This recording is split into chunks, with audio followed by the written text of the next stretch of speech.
Good morning. Happy Monday. It's going to be a good week. It's going to be a really good week. I'm going to start with an attitude of gratitude.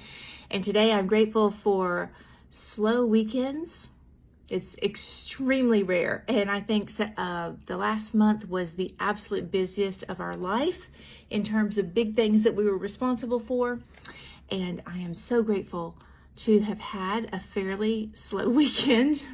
Slow by my standards anyway.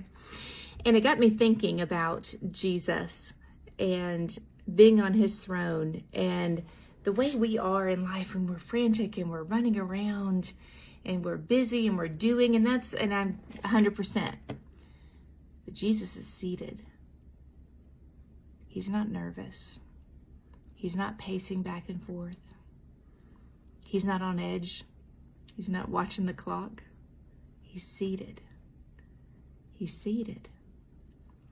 And he's not worried.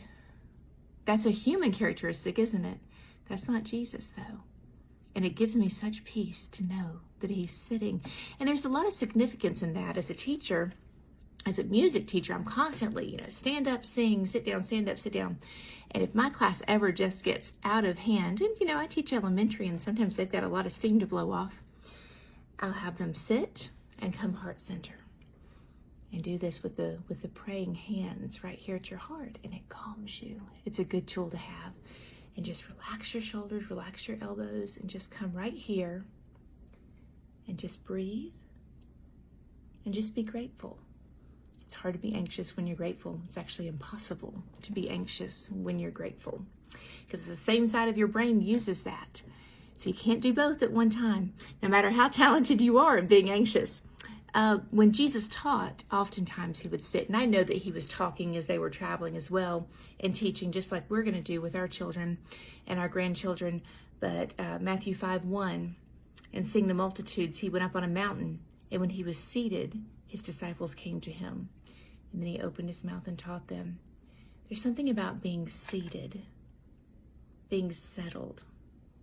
It's hard to be nervous when you're seated as well. Now, I've been waiting for my piano recital, my turn at my piano recital. I've been really nervous as I was sitting there, but I'm envisioning a relaxed Jesus ready to teach. So if you need to, take a minute this week, come heart center or do whatever helps you breathe and be grateful. It can be a very anxious time, a very anxious season for a lot of people. And I 100% appreciate that. So have some tools in your pocket to help you get through and know that you're loved.